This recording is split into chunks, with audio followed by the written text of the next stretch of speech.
Philippine wildcard Alex Eala pulls off the biggest win of her young career early Thursday Manila time with a stunning 6-2-7-5 upset of Polish world number 2 Iga Swiatek to extend her dream run at the Miami Open into the semifinals. The big-hitting 19-year-old showed no signs of intimidation playing against one of her idols.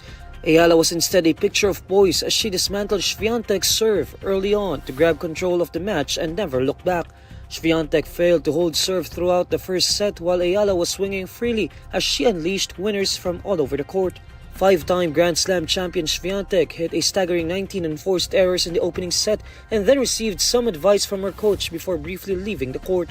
In the second set, Eala managed to overturn a 4-2 deficit and then held her nerve while Swiatek tried to serve out the set at 5-4 before ultimately closing it out with her 8th break of the match.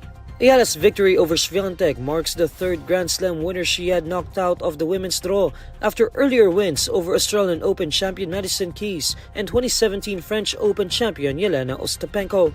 Eala is the first woman from the Philippines to reach the last four of a WTA 1000 tournament.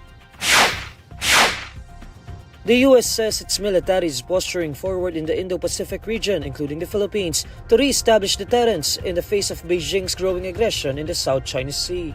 U.S. Secretary of Defense Pete Hegseth made a stop in Hawaii on Wednesday, March 26, to talk to Indo-Pacific Command officials before his visit to the Philippines and Japan this week. Speaking to reporters in Hawaii, Hegseth describes his trip to Asia as a reflection of America's commitment to the Indo-Pacific. He also says the trip shows the Trump administration's focus in ensuring that the U.S. is doing everything to deter conflict with China.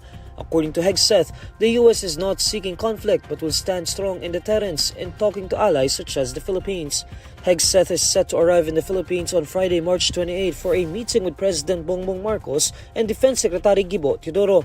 Earlier, Teodoro said Manila and Washington will discuss ways to enhance existing partnerships during Hegseth's visit. The U.S. has been consistent in expressing support for the Philippines in its maritime role with China.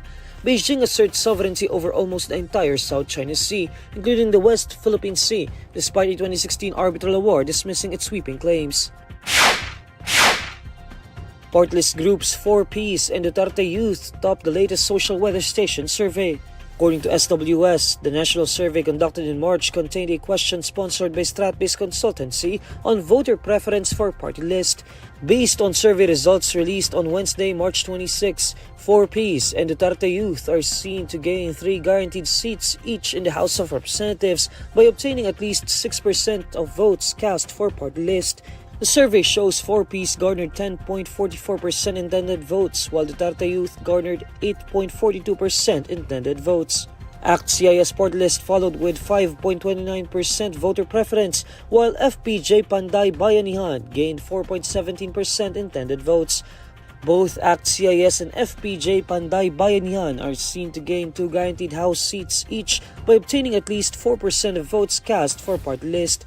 Party lists seen to gain 1 guaranteed seat each are Ako Bicol with 2.51%, Asenso Pinoy with 2.45%, Senior Citizens with 2.18%, TGP with 2.05%, and Agimat with 2%. SWS says the other party list candidates obtained less than 2% of the intended votes in the survey. The polling firm notes that party list groups Agimat, Ako Bicol, and TGP improved from the previous survey taken in February. According to SWS, the survey was conducted from March 15 to 20 using face-to-face interviews of 1,800 registered voters nationwide.